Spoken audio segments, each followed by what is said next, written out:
السلام علیکم۔ جی آج روزیلی کے پلانٹ کے بارے میں کچھ بات کرتے ہیں۔ روزیلی ہیبسکس اور اس کے علاوہ ویپنگ ویلو کے بارے میں بھی بات کرتے ہیں۔ تو یہ روزیلی کا پلانٹ ہے، روزیلی ہیبسکس۔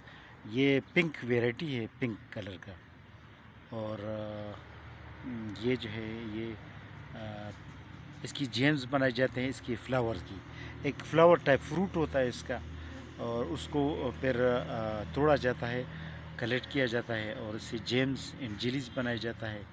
ترکاری میں بھی، سالن اور سالن میں بھی ڈالا جا سکتا ہے، اور اس کے جو ہے نا شربت بھی بنایا جا سکتے ہیں، اس کا ٹی بھی، گرین ٹی بھی بنایا جا سکتے ہیں۔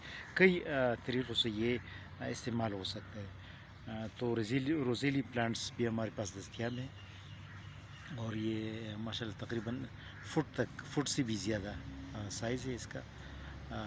اس کے علاوہ یہ بریرے صاحبہ ہے کراچی کا، ان کے لیے روزمیری پلانٹس بھی روانہ کر رہی ہے ہمارے پاس۔ روزمیری یہ بھی اس کے جو پتے ترکاری میں ڈالا جا سکتا ہے اور سالن میں ڈالا جا سکتا ہے۔ تو یہ روزمیری پلانٹس روانہ کر رہے ہیں۔ یہ میرسین افریکانہ، اس کی کچھ فروٹ ہوتا ہے پنک سا، وہ پیٹ کی درد کے لیے، بچوں کی پیٹ کی درد کے لیے، اچھا پیٹ کی کیڑی بھی مارنے کے لیے اس کے دانے یوز ہوتے ہیں۔ تو ایک ہربل پلانٹ ہے۔ اس کے علاوہ بربیریسلیسیم بھی روانہ کر رہے ہیں، اس کی بلو بیریز بھی ہوتے ہیں، اور اس کی پتوں کا گرین ٹی بھی بنایا جا سکتا ہے۔ بلو بیریز تو ایز اے فروٹ کھایا جا سکتا ہے، اور اس کی روٹس کو ایز اے ہربل میڈیسن زخموں کے لیے استعمال کیا جا سکتا ہے۔ اور اس کے علاوہ یہ پیرکنتا کوکسینیا کی چھوٹے پلانٹس ہیں، یہ روانہ کر رہے ہیں، یہ بھی ہے۔ اچھا، یہ میرٹس کمیونس گرین ٹی کے پودے بھی روانہ کر رہے ہیں۔ بلیک بیری بھی ہے اس میں شامل ہے، ان کی پارسل میں۔ یہ پیرکنتا کوکسینیا کی پلانٹس جو ہے نا، یہ بھی بڑی سائز کی ہے ماشاءاللہ۔ اس میں ابھی دانے لگے ہوئے ہیں، یہ پہلے گرین ہوتے ہیں، پہلے وائٹ فلاور ہوتے ہیں، پھر اس کے بعد اس طرح کی گرین دانے ہوتے ہیں، اور اس کے بعد جو ہے نا یہ سرخ ہو جاتے ہیں۔ اور یہ اب دیکھیں، اب چھوٹا پلانٹ ہے، لیکن اس میں سے کافی یہ جو ہے نا یہ اس کی دانے آپ دیکھ سکتے ہیں، گملے میں چھوٹے سائز کے گملے میں یہ ہے۔ یہ ابھی اس پلانٹ میں بھی کافی دانے لگے ہوئے ہیں، یہ بھی کافی دانے لگے ہوئے ہیں۔ تو یہ بھی عمر حنیف صاحب ہے لاہور کا، ان کے لیے روانہ کر رہے ہیں۔ ان کے لیے یہ مارٹس کمیونس گرین ٹی بھی روانہ کر رہے ہیں۔ پرکنتا کوکسینیا یہ ہربل پلانٹ بھی روانہ کر رہے ہیں۔ یہ بھی پرکنتا کوکسینیا کی پلانٹ ہے، اور اس کی سرخ دانے ہوتے ہیں۔ یہ بربیریسلیسیم پلانٹ بھی روانہ کر رہے ہیں۔ اچھا، ان کے لیے ویپنگ ویلو ٹری، جو شیڈڈ ٹری ہوتی ہے، وہ کہہ رہا ہے کہ میں اس سے بونسائی بناؤں گا، تو اس سے بہترین بونسائی پلانٹ بنایا جا سکتا ہے ویپنگ ویلو سے۔ اور ویپنگ ویلو کی ویسے بھی ایک شیڈی پلانٹ ہے، بہت خوبصورت پلانٹ ہوتا ہے، شیڈ بھی کر دیتا ہے، اور ایک ornamental پلانٹ بھی ہے۔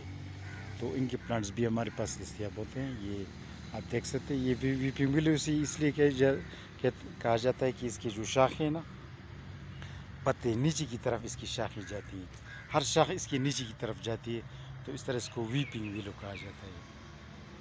تو یہ اس کے پلانٹس کا بونسائی بھی بنایا جا سکتا ہے، لیکن ایز اے شیڈڈ ٹری بھی ایک ہو سکتی ہے۔ اور یہ بھی ان کے لیے، عمر حنیف صاحب کے لیے، یہ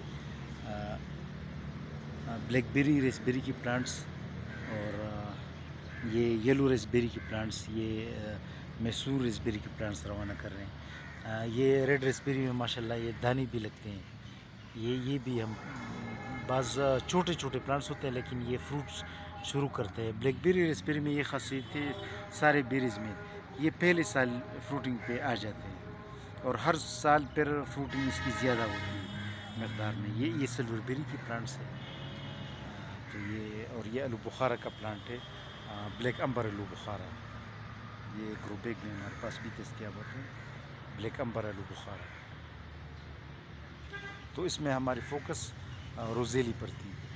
روزیلی پلانٹس بہت اچھے پلانٹس ہوتے ہیں اور یہ سیڈ سے اگایا جا سکتا ہے. اور یہ ہمارے پاس یہ اس کے چھوٹے پلانٹس کا بھی ہم نے گروتھ شروع کی. اب ہم آپ کو دکھا سکتے ہیں. یہ روزیلی کی چھوٹے پلانٹس ہیں. یہ چھوٹے پلانٹس ابھی گروتھ شروع کر رہے ہیں. ابھی تقریباً 2 ہفتے ہو گئے ہم نے سیڈز لگائے ہیں. سیڈ سے یہ بہترین گرو ہو سکتی ہے.